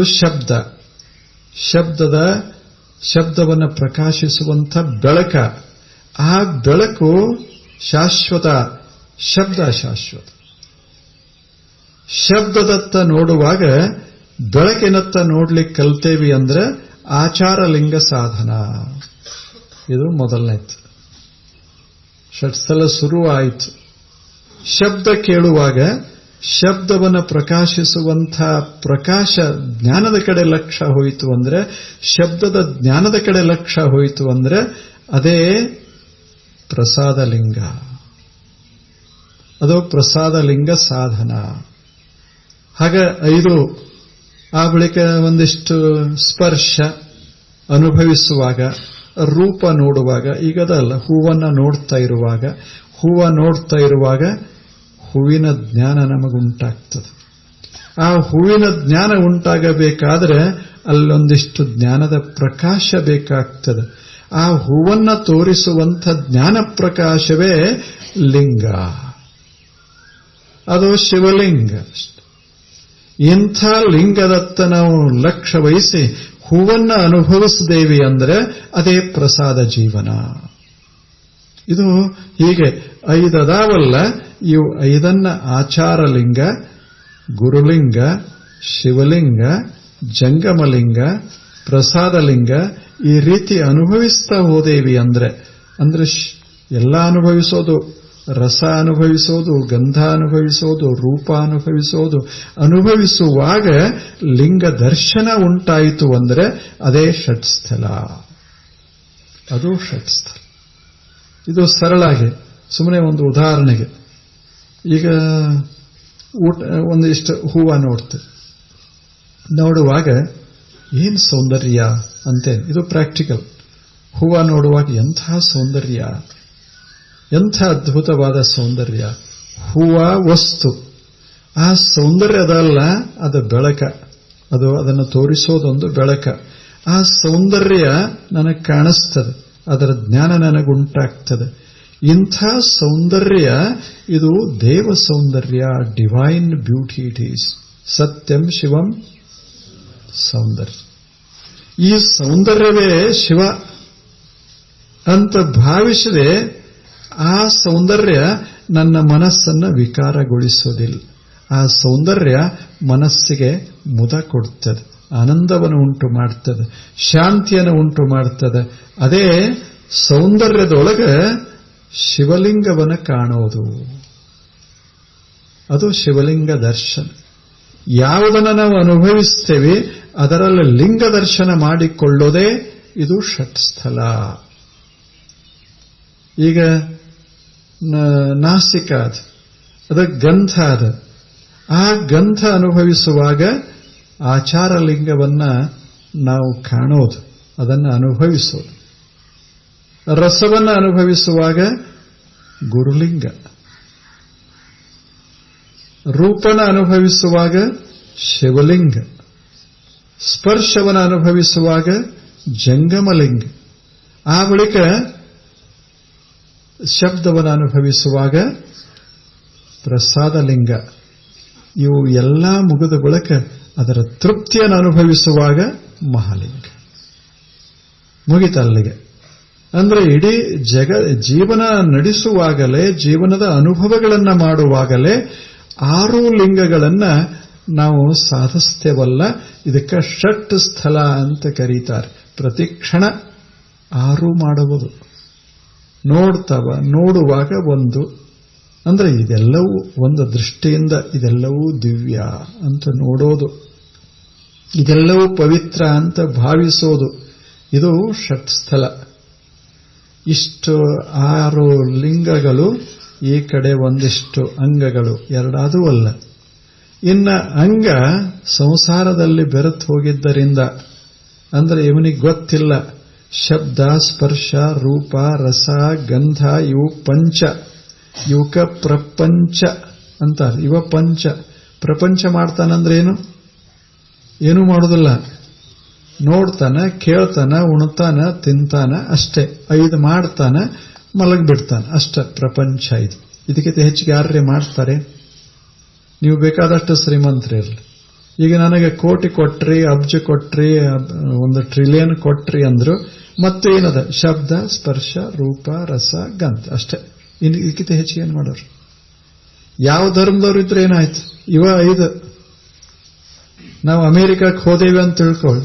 ಅಮೆರಿಕಾದಾಗೂ ಉಣ್ಣೋದು, ಕುಡಿಯೋದು, ನೋಡೋದು, ಮುಟ್ಟೋದು, ಮೂಷಿಸೋದು ಅಷ್ಟೇ. ಇವು 5 ಮಾಡಾಕ ಇಷ್ಟು ತಾಪ ಮಾಡ್ಕೊಳ್ತಾ ಇದ್ದಾನಲ್ಲ ಮನುಷ್ಯ. ಇದಕ್ಕೆ ಸಂಸಾರ. ಊಟ ಮಾಡೋ ಮನುಷ್ಯನೇ ಉಣ್ಣೋದು ಬಹಳ ಮಹತ್ವದ್ದು. ತಟ್ಟಿ ಕಡೆ ಯಾಕೆ ಲಕ್ಷ? ಬಂಗಾರ ತಟ್ಟೆ ಇರಬಹುದು, ಬೆಳ್ಳಿ ತಟ್ಟೆ ಇರಬಹುದು, ಇಲ್ಲೇನು ಪ್ಲಾಟಿನಂ ತಟ್ಟೆ ಇರಬಹುದು. ಬಹಳ ದೊಡ್ಡವರಿದ್ರೆ ಮತ್ತೆ ಅದಕ್ಕೆಲ್ಲ ಮುತ್ತು ರತ್ನ ಎಲ್ಲ ಹೊಂದಿಸಿರಬಹುದು. ಆದರೆ ಉಣ್ಣೋದು ತಟ್ಟೆ ಅಲ್ಲ, ಉಣ್ಣೋದು ಊಟ ಅಡಿಗೆ. ಆ ತಟ್ಟಿ ಕಡೆ ಲಕ್ಷ್ಯ ಹೋಯಿತು ಅಂದ್ರೆ ಸಂಸಾರ ಶುರುವಾಗ್ತದೆ. ಅನ್ನದ ಕಡೆ ಲಕ್ಷ್ಯ ಹೋಯಿತು ಅಂದ್ರೆ ಜ್ಞಾನ ಶುರುವಾಗ್ತದೆ, ಅಷ್ಟೇ ಸೌಖ್ಯ ಶುರುವಾಗ್ತದೆ. ಇದ ಷಟ್ಸ್ಥಲ ಮಾರ್ಗ ಸುಲಭವಾಗಿ. ನಮ್ದು ಲಕ್ಷ್ಯ ಯಾವ ಕಡೆ ಹೋಗ್ತದೆ ಅಂದ್ರೆ ಅದನ್ನು ಅನುಭವಿಸುವ ಕಡೆ ಲಕ್ಷ್ಯದಕ್ಕಿಂತಲೂ ಯಾವ ವಸ್ತುವನ್ನು ಅನುಭವಿಸ್ತಾ ಇದ್ದೇವೆ ಅದನ್ನು ಬಿಟ್ಟು ಯಾವ ವಸ್ತುವಿನೆಲ್ಲ ಅನುಭವಿಸ್ತೀವಿ ಆ ಕಡೆ ಲಕ್ಷ್ಯ ಹೋಗ್ತದೆ. ಅದು ನಮಗೆ ಬಹಳ ತಾಪ ಕೊಡ್ತದೆ. ಅದು ತಾಪ ಕೊಡು. ಕುರ್ಚದ ಅಲ್ಲ, ಬಂಗಾರ ಕುರ್ಚಿ. ಅಟ್ರಾಗ ನೋಡೋರಿಗೆ ಬಹಳ ಭೇದ ಆಗ್ತದೆ. ಈಗ ಇಲ್ಲೇ 3 ಕುರ್ಚಿ ಇಟ್ಟಾರ ತಿಳ್ಕೊಟ್ರು. ಒಂದು ಬಂಗಾರದ್ದು, ಒಂದು ಬೆಳ್ಳಿದು, ಒಂದು ಪ್ಲಾಸ್ಟಿಕ್ದ್ದು, 3 ಇಟ್ಟಾರ.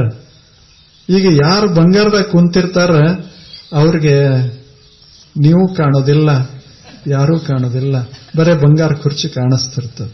ನಿಮಗೂ ಅಷ್ಟೇ ಅದೇ ಕಾಣಿಸ್ತದ, ಆ ವ್ಯಕ್ತಿನೇ ಕಾಣಿಸೋದಿಲ್ಲ. ಅಷ್ಟೇ ಅಷ್ಟೇ.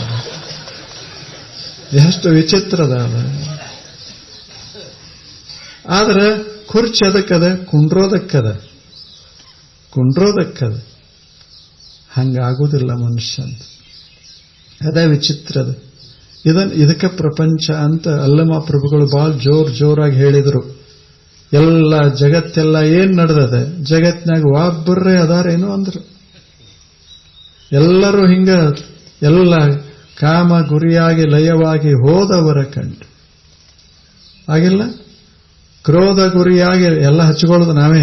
ಕ್ರೋಧ ಗುರಿಯಾಗಿ ಲಯವಾಗಿ ಹೋದವರ ಕಂಡೆ, ಲೋಭ ಗುರಿಯಾಗಿ ಲಯವಾಗಿ ಹೋದವರ ಕಂಡೆ, ಅನ್ಕೋತ ಹೋಗಿ ನೀ ಗುರಿಯಾಗಿ ಲಯವಾಗಿ ಹೋದವರನ್ನೊಬ್ಬರನ್ನು ಕಾಣೆ. ಯಾರದಾರ? ಎಷ್ಟು ಚಂದ ಪ್ರಶ್ನೆ ಮಾಡ್ತಾರ ಅವ್ರು. ಯಾರದಾರ? ಎಲ್ಲರೂ ಏನದು ಬಂದೇವಿ ಜಗತ್ತಿಗೆ ಏನು ಓಡಾಕ್ ಶುರು ಮಾಡೇವಿ ವಸ್ತುಗಳ ಹಿಂದೆ. ಆ ವಸ್ತುಗಳು ನಿಂತಿಲ್ಲ, ನಮ್ಮ ಕೈಗೆ ಸಿಕ್ಕಿಲ್ಲ, ನಾವು ಓಡೋದು ಬಿಟ್ಟಿಲ್ಲ. ಇದು ಮಜ. ಮತ್ತೆ ಯಾರ ಕೈಗೆ ಯಾವ ವಸ್ತುಗಳು ಸಿಕ್ಕಿಲ್ಲ, ಯಾರ ಕೈಗೂ ಸಿಕ್ಕಿಲ್ಲ, ಆದರೆ ಯಾರನ್ನೂ ಓಡಿಸದೆ ಬಿಟ್ಟಿಲ್ಲ. ಅದೇ ವಸ್ತುಗಳ ವೈಭವ. ಜಗತ್ತಿರೋದೇ ಹಾಗೆ. ಬಂದವರೆಲ್ಲ ಓಡ್ತಾನೆ. ಇದು ಪ್ರಪಂಚ. ಇಂಥ ಪ್ರಪಂಚದಿಂದ ಸ್ವಲ್ಪ ದೂರಾಗಿ ನಾವೇನು ಮಾಡಬೇಕಾಗಿದೆ ಅಂದ್ರೆ ಜ್ಞಾನವನ್ನ ಮಾಡಿಕೊಳ್ಳೋದು. ನಮ್ಮ ಜ್ಞಾನ, ವಿಶ್ವದ ಜ್ಞಾನ, ಕೊನೆಗೊಮ್ಮೆ ಶೂನ್ಯ ಅನುಭೂತಿ ಪಡೆಯೋದದ. ಅನುಭೂತಿ ಪಡೆದ ಬಳಿಕ ಎಲ್ಲರೇ ಹೋಗೋದಲ್ಲ, ಮತ್ತೆ ಇಲ್ಲೇ ಇರೋದದ. ಅವ್ರಿಗಿಂತ ಚೆನ್ನಾಗಿರೋದದು, ಓಡೋರ್ಕಿಂತಲೂ ನಾವು ಚೆನ್ನಾಗಿರೋದು. ಅದು ವೈಭವ. ಅವ್ರು ಏನೇನು ಅದಾರ ಅದಕ್ಕಿಂತಲೂ. ಒಬ್ಬ ಹುಡುಗ ಇರ್ತಾನೆ, ಎಷ್ಟು ಚಂದ ಇರ್ತಾನೆ. ಒಂದು ಸಣ್ಣ ಹುಡುಗವ, ಅವನ ಕೈಗೆ ನೀವು ಸುಮ್ಮನೆ ಒಂದಿಷ್ಟು ಏನಾರೇ ಕೊಡ್ರಿ, ಒಂದು ಉಣ್ಣಾಕ ಕೊಡ್ರಿ, ತಿನ್ನಾಕ ಒಂದು ರೊಟ್ಟಿ ಕೊಡಿ, ಕೈಯಾಗ ಹಿಡಿದಿರ್ತಾನೆ. ನಾವು ಬಂಗಾರ ತಟ್ಟೆಗೆ ಉಣ್ತಿರ್ತೇವೆ, ಅವ ಕೈಯಾಗ ಹಿಡಿದಿರ್ತಾನೆ. ಆದ್ರೆ ಅವ ಉಣ್ಣುವಾಗ ಒಂದೇನು ಆನಂದ ಇರ್ತದೆ, ನಾವು ಬಂಗಾರ ತಟ್ಟೆಯವ್ರಿಗೆ ಹಂಗಿರೋದಿಲ್ಲ. ಯಾಕೆ? ನಮಗೆ ರೊಟ್ಟಿ ಕಾಣಿಸೋದೇ ಇಲ್ಲ. ಆ ಹುಡುಗನಿಗೆ ರೊಟ್ಟಿ ಬಿಟ್ಟೇನು ಕಾಣಿಸೋದೇ ಇಲ್ಲ. ಅವನಿಗೆ ಉಣ್ಣೋದ್ರ ಕಡೆ ಲಕ್ಷ್ಯದ, ನಮ್ಮದು ತೂಕ ಮಾಡೋದ್ರ ಕಡೆ, ಇದಕ್ಕೆ ಬೆಲೆ ಕಟ್ಟೋದ್ರ ಕಡೆ ಲಕ್ಷ್ಯ ಅದ. ಇದ ತಪ್ಪಿರೋದು ಜೀವನ. ಮನಿ ಸಣ್ಣದಾದ್ರೆ ಏನಾಯ್ತು, ಮನಿ ದೊಡ್ಡದಾದ್ರೆ ಏನಾಯ್ತು, ಇರೋ ರೀತಿ ಮಹತ್ವದಲ್ಲೇ. ದೊಡ್ಡ ಮನೆಯಾಗಾದರೂ ನಾವೇ ಇರೋರು, ಸಣ್ಣ ಮನೆಯಾಗಾದರೂ ನಾವೇ ಇರೋರು. ದೊಡ್ಡ ಮನೆಯಾಗ ನಾವು ದೊಡ್ಡವ್ರು ಹಾಕಿವೇನು? ಅಲ್ಲಿ ಇಟ್ಟ ಇರೋರು. ಸಣ್ಣ ಮನೆಯಾಗ ಬಂದ ಕೂಡಲೇ ಬಹಳ ಸಣ್ಣವ್ರು ಆಗ್ತೇವೇನು? ಇಲ್ಲ, ಇದ್ದಕ್ಕಿದ್ದಷ್ಟೇ ಇರ್ತೇವೆ.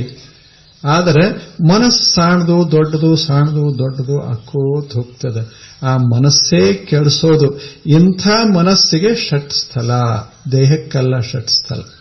ಇಂಥ ಮನಸ್ಸಿಗೆ ಷಟ್ಸ್ಥಲ. ಇಷ್ಟಾಯ್ತಲ್ಲ. ಏನೇನು ನೋಡ್ದೇವಿ? ಶೂನ್ಯ.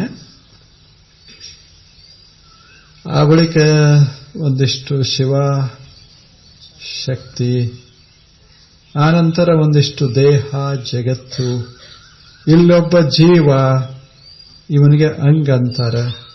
ಇಂಥ ಅಂಗ ಬಹಳ ಸಂಸಾರದಾಗ ತೊಡಗ್ಯಾನ. ಇವನಿಗೆ ಇನ್ನ ಶೂನ್ಯದತ್ತ ಮುಖ ಮಾಡಿ ಆ ಕಡೆ ಕರ್ಕೊಂಡು ಹೋಗೋದದ ಅಲ್ಲ, ಅದೇ ಆ ಮಾರ್ಗಕ್ಕೆ ಷಟ್ ಸ್ಥಳ ಮಾರ್ಗ ಅಂತ ಕರೀತಾರೆ. ಅವ ಇನ್ನು ಹೊರಡ್ತಾನ, ಇಲ್ಲಿದು ಸಾಕಪ್ಪ ಸಂಸಾರ, ಇನ್ನು ಚಲೋ ಬದುಕೋಣ ಅಂತ ಹೊರಟ, ಇಚ್ಛಪಟ್ಟ ಅಂದ್ರೆ ಏನಾಗ್ತದೆ? ಸಂಸಾರ ಹೇಯ ಅಲ್ಲಿ ಶುರುವಾಗ್ತದೆ. ಸಾಕು ಸಂಸಾರ. ಮತ್ತು ಸಂಸಾರ ಸಾಕಂದ್ರೆ ಡೈವೋರ್ಸ್ ಕೊಡಬೇಕಂತಲ್ಲ ನಾ ಹೇಳೋದು. ಅಂದ್ರೆ ಈ ರೀತಿ ಬದುಕೋದು ಸಾಕಿನ್ನ ಇನ್ನು ಸುಂದರವಾಗಿ ಬದುಕೋಣ ಅಂತ ತಿಳುವಳಿಕೆಯ ಬದುಕನ್ನ ಬದುಕೋದದೆ. ಇದೊಂದು ತರ ಕತ್ತಲೆಯ ಬದುಕ ಸಾಕಿನ್ನ. ಜಗತ್ತಿನ ಬದುಕನ್ನ ಹೆಂಗೆ ಮಾಡಬೇಕು ಅಂದ್ರೆ ಶಿವ ಬದುಕ ಮಾಡಿ ಬಿಡಬೇಕು. ಅದು ಸುಂದರವಾದ ಬದುಕನ್ನ ಮಾಡಬೇಕು ಅನ್ನೋದೇ ಇದರ ಉದ್ದೇಶ. ಇದು ಷಟ್ಸ್ಥಲದ ಉದ್ದೇಶ. ಅದಕ್ಕಿನ್ನ ಹಿಂಗಾಗಬೇಕಾದರೆ ಸ್ವಲ್ಪ ಯಾರೇ ಮಾರ್ಗದರ್ಶಕರು ಬೇಕಾಗ್ತಾರೆ. ಇಲ್ಲದೆ ಇದ್ರೆ ಏನೂ ಮಾಡೋಕ್ಕಾಗೋದಿಲ್ಲ. ಅದಕ್ಕೆ ಬಸವಣ್ಣನವರು ಹೇಳಿದರು. ಏನು ಹೇಳಿದರು? ಬಹಳ ಮಹತ್ವದ ಒಂದು ಸುಂದರ ಮಾತನ್ನ ಹೇಳಿದರು. ಅದು ಷಟ್ಸ್ಥಲಕ್ಕೆ ಆಧಾರವಾದ ಮಾತ. ಶಿವಪಥ ಅರಿವಡೆ. ಶಿವಪಥ ಅಂದ್ರೆ ಅವರು ಶಿವಪಥ ಅಂತ ಶಬ್ದ ಕೊಟ್ಟಾರೆ ಬಸವಣ್ಣವರು. ಯಾವುದಕ್ಕೆ? ಷಟ್ಸ್ಥಲ ಮಾರ್ಗಕ್ಕೆ ಅವರು ಶಿವಪಥ ಅಂತ ಕೊಟ್ಟಾರೆ. ಷಟ್ಸ್ಥಲ ಅಂತ ಬಳಸೋ ಬದಲು ಶಿವಪಥ ಅಂತ ಕೊಟ್ಟಾರೆ. ಇದು ಶಿವಪಥ, ಇದು ಶಾಂತಿಯ ಪಥ, ಇದು ಜ್ಞಾನದ ಪಥ, ಇಂಥ ಮುಕ್ತಿಯ ಪಥ. ಈ ಪಥದಲ್ಲಿ ನಡಿಬೇಕಾದ್ರೆ ಶಿವಪಥ ಅರಿವಡೆ ಗುರುಪಥ ಮೊದಲ. ಮೊಟ್ಟ ಮೊದಲ ಗುರು ಬೇಕಾಗ್ತದೆ. ಇಲ್ಲದೆ ಇದ್ರೆ ಷಟ್ಸ್ಥಲ ಕ್ರಮಣ ಆಗೋದಿಲ್ಲ. ಇಲ್ಲಿಗೆ ನಾವು ಬಂದು ನಿಂತೇವೆ. ಇನ್ನು ನಾಳೆ ಸ್ವಲ್ಪ ಒಂದೊಂದಾಗಿ ಅಥವಾ ಎಲ್ಲ ಕೂಡಿರೆ ಸುಮ್ಮನೆ ಹೆಂಗೆ ಷಟ್ಸ್ಥಲ ಹೋಗ್ತಾ ಇದೆ, ಹೋಗೋರದೆ. ಮತ್ತು ಷಟ್ಸ್ಥಲ ಅಂದ್ರೆ ಹಿಂಗೆ ತಿಳ್ಕೋಬೇಡಿ, ಒಂದಾದ ಕೂಡಲೇ ಒಂದು 10 ವರ್ಷ, ಮತ್ತೊಂದು 20 ವರ್ಷ. ಷಟ್ಸ್ಥಲಗಳನ್ನ ನಾವು ಇದೇ ಕ್ಷಣ ಷಟ್ಸ್ಥಲಗಳನ್ನು ಏರ್ತಾ ಹೋಗೋದು ಕ್ರಮ ಆಗ್ತದೆ ಅಷ್ಟೇ. ಅದನ್ನು ನಾಳೆ ನೋಡ್ತೀವಿ. ಪ್ರಶ್ನೆಗಳನ್ನು ತಾವು ಕೇಳಿ.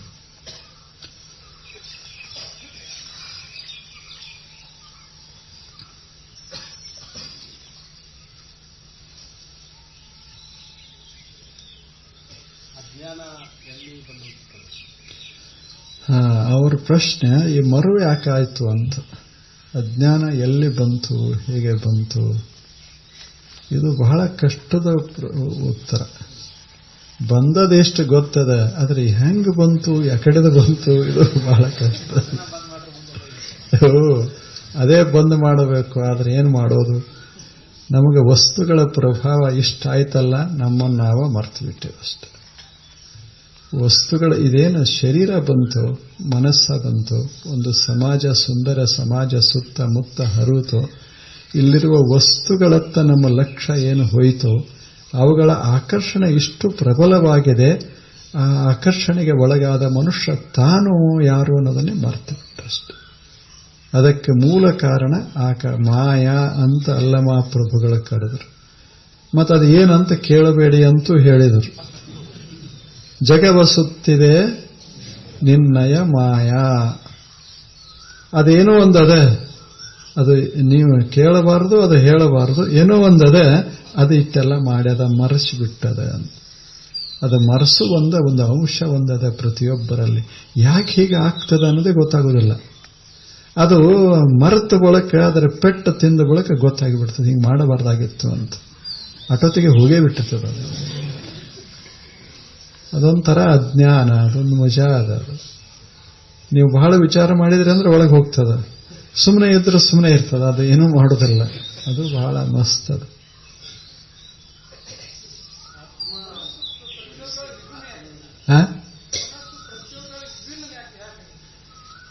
ಮನಸ್ಸು ಪ್ರತಿಯೊಬ್ಬರದು ವಿಭಿನ್ನ ವಿಭಿನ್ನ ಅದೇ ಅಲ್ಲ. ಯಾಕೆ ಇವೆಲ್ಲ ಯಾಕೆ ಇದು ಸ್ವಲ್ಪ ಕಷ್ಟನೇ ಹೇಳೋರು. ಯಾಕೆಂದ್ರೆ ಮನಸ್ಸು ಮೂಲ ರೂಪ ಒಂದೇ ಮನಸ್ಸಿಂದು. ಅದೇನದು ಅಂದ್ರೆ ಅದೊಂದು instrument. It helps us to think, feel and remember. ಅದೊಂದು ಸಲಕರಣೆ ಮನಸ್ಸು. ಅದಕ್ಕೆ ನಾವು ಪರಿಸರದಲ್ಲಿ ಅದನ್ನು ಬಳಸ್ತೇವೆ.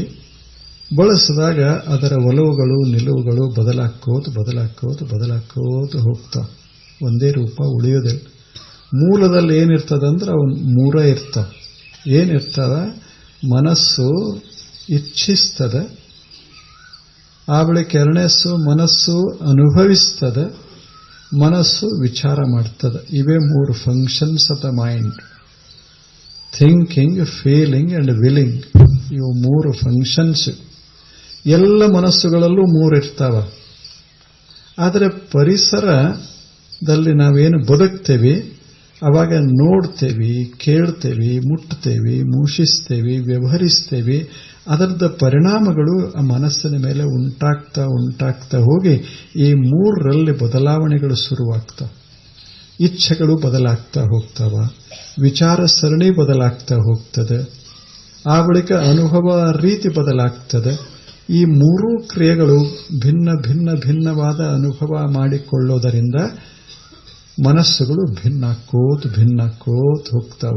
ಒಂದೇ ರೀತಿ ನಾವು ಒಬ್ಬನೇ ವ್ಯಕ್ತಿ ಒಂದೇ ರೀತಿ ಮನಸ್ಸನ್ನು ಇಟ್ಕೊಳ್ಳಿಕ್ಕಾಗೋದಿಲ್ಲ. ನಿನ್ನಿರುವ ಮನಸ್ಸೇ ಬೇರೆ, ಈಗಿರುವ ಮನಸ್ಸೇ ಬೇರೆ. ಇನ್ನು ಎರಡು ವ್ಯಕ್ತಿಗಳ ಪ್ರಶ್ನೆನೇ ಇಲ್ಲ. ಎಲ್ಲ ವ್ಯಕ್ತಿಗಳ ಮನಸ್ಸುಗಳು ಭಿನ್ನವೇ. ನನ್ನ ಮನಸ್ಸು ಸಹಿತ ಈಗ 10 ವರ್ಷದ ಹಿಂದಿದ್ದಂಗೆ ಈಗ ಇಲ್ಲ. ಇನ್ನೊಂದು 10 ವರ್ಷಕ್ಕೆ ಹೀಗೆ ಮನಸ್ಸಿರುವುದಿಲ್ಲ. ಇಷ್ಟೇ ಅಲ್ಲ, ಈಗ ಇಲ್ಲಿ ಬಂದು ಕೂತಾಗಿರುವ ಮನಸ್ಸು ಈಗಿಲ್ಲ. ಕೂತಾಗ ಕೂಡಬೇಕಂತ ಬಂತು, ಈಗ ಹೋಗಬೇಕಂತ ಶುರುವಾಗ್ತದೆ. ಇದು ವಿಚಿತ್ರವಾದ ಮನಸ್ಸು, ಬಹಳ ವಿಚಿತ್ರದ ಮನಸ್ಸು. ಪ್ರತಿ ಕ್ಷಣ ಬದಲಾಗ್ತಾ ಹೋಗೋದರಿಂದ ಮನಸ್ಸು ಇದು ಒಂದೇ ರೀತಿ ಇರಬೇಕು ಅಂತ ವ್ಯಕ್ತಿಯಲ್ಲೇ ಸಾಧ್ಯವಿಲ್ಲವಾದ ಬಳಿಕ ಜಗತ್ತಿನಲ್ಲಂತೂ ಸಾಧ್ಯವೇ ಇಲ್ಲ. Mind is always changing. It is momentary. It is reflecting the nature. It is reflecting the environment. ಏನು ಸುತ್ತಮುತ್ತ ಅದ, it goes on reflecting every moment. ಮನಸ್ಸನ್ನು ಕಟ್ಟಿ ಹಾಕಬೇಕಂತಾರೆ, ಅದು ಹೇಗೆ ಸಾಧ್ಯ ಆಗಲ್ಲ? ಮನಸ್ಸನ್ನು ಕಟ್ಟಿ ಹಾಕೋದು ಹೆಂಗೆ ಕಟ್ಟಿ ಹಾಕೋರು? ನೀವು ಯಾವುದರಿಂದ ಕಟ್ಟಿ ಹಾಕೋರು? ಮನಸ್ಸನ್ನು ಕಟ್ಟಿ ಹಾಕಬೇಕಂತ ಅನ್ನೋದು ಮನಸ್ಸೇ. ಹಾಕರಿ ಕಟ್ಟಿ ಅಂತದದು. ನಾನು ನೋಡ್ತೇನೆ ಹೆಂಗೆ ಕಟ್ಟಿ ಹಾಕ್ತೇನೆ. ಅದಕ್ಕೆ ಮನಸ್ಸನ್ನು ಕಟ್ಟೋದಿದರ ಅರ್ಥ ಅಷ್ಟೇ. You have to make a determination. ಒಂದು ನಿರ್ಣಯ ಮಾಡೋದು, ನಾನು ಇದನ್ನು ಮಾಡಬಾರದು. ಇದೊಂದು ಮಾನಸಿಕ ನಿರ್ಣಯ ಸಾಮರ್ಥ್ಯನೂ ಅದ. ಅದನ್ನು ನಾವು ನಿಷ್ಠೆ ಅಂತ ನಾವು ಕರೀತೇವೆ. ಮಾಡಬಾರದು, ಇದನ್ನು ಕುಡಿಯಬಾರದು, ಇದನ್ನು ತಿನ್ನಬಾರದು, ಇಲ್ಲಿ ಹೋಗಬಾರದು ಅಂತ ಒಂದು ಬೌದ್ಧಿಕವಾದಂತಹ ನಿರ್ಣಯ ಮಾಡಿ ಆ ನಿರ್ಣಯಕ್ಕೆ ಮನಸ್ಸನ್ನು ಒಗ್ಗಿಸಿದರೆ ಅದೇ ಕಟ್ಟಿ ಹಾಕೋದು. ಒಂದು ನೇಮಕ್ಕೆ ಕಟ್ಟಿ ಹಾಕೋದು, ಒಂದು ನಿರ್ಣಯಕ್ಕೆ ಕಟ್ಟಿ ಹಾಕೋದು. ಟೇಕ್ ಎ ಡೆಸಿಷನ್ ಅಂತ ಕರೀತಿರ್ತೇವಲ್ಲ, ದೆನ್ ಸ್ಟಿಕ್ ಟು ಇಟ್.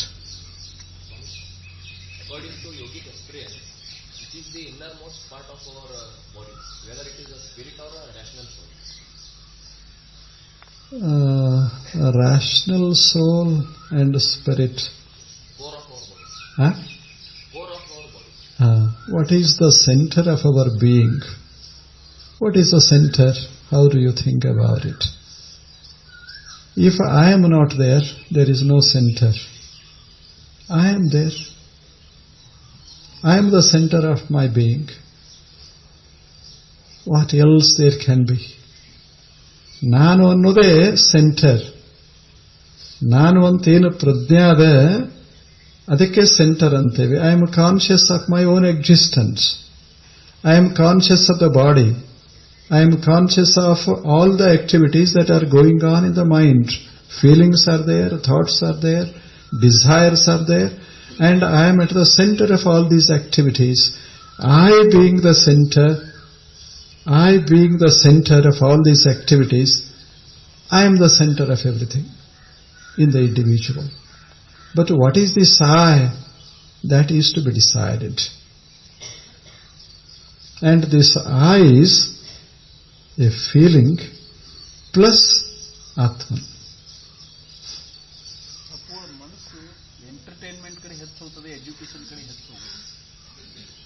ಅವ್ರದ್ದು ಪ್ರಶ್ನೆ ಇದು ಮನಸ್ಸು ಯಾವಾಗಲೂ ಮಜಾದಾಗಿರ್ಬೇಕನ್ನಿಸ್ತದ, ಅದಕ್ಕೆ ತ್ರಾಸ ತಗೋಬೇಕಂತ ಅನಿಸೋದಿಲ್ಲ, ಯಾಕೆ ಅಂತ. ತ್ರಾಸ ತಗೋಬೇಕಂತ ಯಾರಿಗೆ ಅನಿಸ್ತದೆ? ಎಲ್ಲರೂ ನಾವು ಪ್ರಯತ್ನ ಮಾಡೋದೇನೋ ಆರಾಮಾಗಿರ್ಬೇಕಂತೆ. ಪಾಪದ ಮನಸ್ಸು ಬಯಸಿದ್ರೆ ಏನ್ ತಪ್ಪದ? ಆದ್ರೆ ಅದು ಕಲಿಬೇಕು ಅಂತ ಅವರ ಅಭಿಪ್ರಾಯ. ಅದ ಕಲ್ಕೋತ ಹೋಗ್ತದ. ಅದು ಎಡವಿ ಕಲಿತದ, ಬಿದ್ದು ಕಲಿತದ, ಎಲ್ಲ ಮಾಡ್ಕೋತ ಕಲಿತದ. ಬೇಕಾದ್ರೆ ನೀವು ನೋಡ್ರಿ, ಕುಡಿ ಅಂತದ ಮೊದಲು, ಆ ಬಳಿಕ ತ್ರಾಸ ಆದ ಬಳಿಕ ಯಾಕೆ ಕುಡಿದು ಬಿಡು ಅಂತದ. ಅದೇ ನಮ್ಮನ್ನ ಹಚ್ಚೋದು, ಅದೇ ಕೆಡವೋದು, ಅದೇ ಹಿಂಗ್ ಮಾಡಬಾರ್ದಾಗಿತ್ತಪ್ಪ ನೀನು ಅಂತ ಹೇಳ್ತಾವ. ಎರಡೂ ಅದೇ ಹೇಳಿ ಮಾಡಿಸ್ತದ. ಅದು ಬಹಳ ಮಸ್ತ್ ಅದ. ಮೊದಲು ಲಗ್ನ ಆಗಂತ ಹೇಳ್ತದ, ಆ ಬಳಿಕ 18 ಮಕ್ಕಳಾದ ಬಳಿಕ ಉಣ್ಣಾಕ್ ಹಾಕಾಗೋದಿಲ್ಲ, ತಿನ್ನಾಕ್ ಹಾಕಾಗೋದಿಲ್ಲ. ಇದನ್ನ ಮಾಡಬಾರ್ದಾಗಿತ್ತಪ್ಪ ಅಂತ ಅವಾಗಂತದ. ಅವಾಗ ಇವ ಕೇಳ್ತಾನ, ಅವಾಗ ಮೊದಲೇ ಹೇಳಬಾರ್ದಾಗಿತ್ತೇನು ಅಂತ. ನೀ ಕೇಳಲೇ ಇಲ್ಲ, ನಾ ಏನು ಮಾಡಿ. ಮನಸ್ಸಿರೋದೇ ಹಾಗೆ. ನಮಗೆ ಪರನೂ ಇರ್ತದೆ, ನಮಗೆ ವಿರುದ್ಧನೂ ಇರ್ತದೆ. ನಮ್ಮದೇ ಮನಸ್ಸು ಬಹಳ ಮಜಾದಾಗ ಕೆಲಸ ಮಾಡ್ತಿರ್ತದೆ. ಅದಕ್ಕೆ ಅದು ಕಲಿಬೇಕು ಅಂತ ಅವರ ಅಭಿಪ್ರಾಯ. ಕಲ್ಕೋತದ, ಸಾವಕಾಶ ಕಲ್ಕೋತದ. ಬಿದ್ದ ಬಳಿಕ ಡಾಕ್ಟರ್ ಹತ್ರ ಹೋದ ಬಳಿಕ ಇನ್ನೇನು ಹೋಗುವಾಗ ಕಲಿತು ಬಿಡ್ತದೆ. ಏನ್ ಮಾಡಕ್ಕಾಗಲ್ಲ, ಎಷ್ಟೇ ಸರಿ ಏನು ಮಾಡಕ್ಕಾಗಲ್ಲ.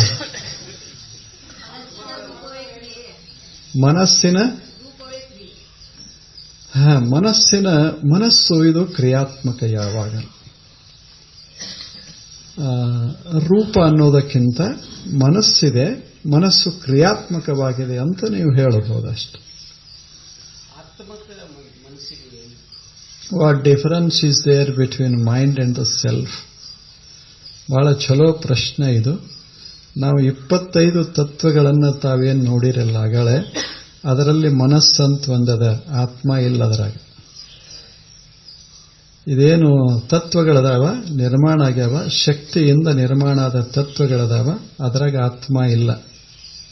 ಆತ್ಮ ಇದು ಬೇರೆ, ಇದು ಶಿವತತ್ವ. ಇದು ಅಂದ್ರೆ ಶಿವ ಕಳೆ, ಇದೊಂದು ಚೇತನ. ಇದು ಈ ಚೇತನ ಬೇರೆ, ಮನಸ್ಸು ಬೇರೆ. ಮನಸ್ಸು ಜಡ. ಇದು it is matter might, it is material. And Atman is quite different from it. It is a principle of consciousness. Mind is not having consciousness as its property. But self is different. ಅದು ಬೇರೆ, ಇದು ಬೇರೆ, ಎರಡು ಬೇರೆ ಬೇರೆ. ಆತ್ಮ, ಮನಸ್ಸು ಇದು ಇನ್ಸ್ಟ್ರೂಮೆಂಟ್. ಆತ್ಮ ಇದು ಚೇತನ. ಚೇತನ ಮತ್ತು ಮನಸ್ಸುಗಳ ಮಧ್ಯದಲ್ಲಿ ಏನು ಉಂಟಾಗ್ತದೆ? ನಾನು ಅನ್ನೋದೊಂದು ಪ್ರವೃತ್ತಿ ಉಂಟಾಗ್ತದೆ. ಅದು ಮನಸ್ಸಿನ ಭಾಗನೂ ಇರ್ತದೆ, ಆತ್ಮದ ಭಾಗವೂ ಇರ್ತದೆ. ಅದು ನಾನು, ಅದು ಜೀವ, ಅದೇ ಆತ್ಮ. ಮನಸ್ಸಿನ ಭಾಗ ನಾವು ಮರೆತು ಬಿಟ್ರೆ ಅದು ಆತ್ಮ. What is intelligence and what is ಮನಸ್ಸು? ಅವರ ಅಭಿಪ್ರಾಯ. ಮನಸ್ಸು 4 ತರ ಕೆಲಸ ಮಾಡ್ತಿರ್ತದೆ ಯಾವಾಗಲೂ. ಮನ, ಬುದ್ಧಿ, ಚಿತ್ತು, ಅಹಂಕಾರ, ಇವು 4 ಮನಸ್ಸಿನ ರೂಪಗಳೇ. ಇವು 4 ಕೂಡ ಮನಸ್ಸು. ಮನಸ್ಸೇ ಒಂದಿಷ್ಟು ಇಟ್ ಪರ್ಸೀವ್ಸ್ ದ ಆಬ್ಜೆಕ್ಟ್ಸ್. ಅದು ಸಂವೇದನೆಗಳನ್ನು ಹೊಂದದೆ, ಕೆಲಸ ಮಾಡ್ತದೆ. ಅಂದ್ರೆ ಜ್ಞಾನವನ್ನು ಸಂಪಾದನೆ ಮಾಡ್ತಾ ಹೋಗ್ತದೆ. ಇದು ಮೊದಲನೇ ಕೆಲಸ. ಆ ಬಳಿಕ ಮನ, ಬುದ್ಧಿ ಏನು ಜ್ಞಾನ ತಯಾರಾಗ್ತದೆ, ಸಂಪಾದನೆ ಮಾಡ್ತದೆ, ಇನ್ಫಾರ್ಮೇಶನ್ ತಗೊಳ್ತದೆ, ಅವುಗಳ ಮಧ್ಯದಲ್ಲಿ ಸಂಬಂಧಗಳನ್ನು ಜೋಡಿಸ್ತಾ ಹೋಗ್ತದೆ. ಅದು ಬುದ್ಧಿ. ಕಾಸ್, ಇಫೆಕ್ಟ್, ಹಿಂಗೆ ಸಂಬಂಧ ಜೋಡಿಸ್ತಾ ಹೋಗೋದೇ ಬುದ್ಧಿ. ಆ ಬಳಿಕ ಮನ, ಬುದ್ಧಿ, ಚಿತ್ತು ಬರ್ತದೆ. ಏನೇನು ತಗೊಂಡಿರ್ತದ, ಏನ್ ನಿರ್ಣಯ ಮಾಡ್ತದ, ಅದನ್ನು ಇಟ್ಕೋತಾ ಹೋಗ್ತದೆ, ಅದು ಸ್ಟೋರ್ ಮಾಡ್ಕೋತ ಹೋಗ್ತದೆ. ಇದು ಬುದ್ಧಿ, ಇದು ಚಿತ್ತು. ಆ ಬಳಿಕ ಇದೆಲ್ಲ ನಂದು ಅಂತದೆ, ಅದೇ ಅಹಂಕಾರ. ಈ 4 ಕೆಲಸ ನಡೆಯೋದು ಎಲ್ಲಿ ಅಂದ್ರೆ ಮನಸ್ಸಿನ ಮಧ್ಯೆ ಅಷ್ಟೆ. ಆದ್ದರಿಂದ ಬುದ್ಧಿ, ಮನಸ್ಸು ಭಿನ್ನ ಭಿನ್ನ ಅಲ್ಲ. ಬುದ್ಧಿ ಮನಸ್ಸಿನ ಒಂದು ಫಂಕ್ಷನ್ ಅಷ್ಟೆ. ಈಗ 7:20 ಇನ್ನೂ ಗುರುಗಳು ಮಾತನಾಡುವವರಿದ್ದಾರೆ. ಆದ್ದರಿಂದ ತಾವು ನಾಳೆ ಈಗಾಗಲೇ ಒಂದು ತಾಸು ಆಗಬೇಕಾಗಿತ್ತು, ಈಗ 1.5 ತಾಸು ಆಗಲಿಕ್ಕೆ ಬಂದಿದೆ. ಅವ್ರದ್ದು ನಾವು ಕ್ಷಮಾ ಕೇಳಬೇಕಾಗ್ತದೆ. ಅದಕ್ಕೆ ನಾಳೆ ಬನ್ನಿ, ನಾಳೆ 6 ಗಂಟೆಗೆ. ಪ್ರಶ್ನೆಗಳಿದ್ದರೆ ನಾಳೆ ಶುರು ಮಾಡೋಣ. ನೀವು ಪ್ರಶ್ನೆಗಳು ಹಂಗೆ ಇರುವೆ, ಅವೇನು ಎಂದೂ ಬಗೆಹರಿದಿಲ್ಲ, ಇದೊಂದು ತಿಳ್ಕೊಂಡ್ಬಿಡೋಣ.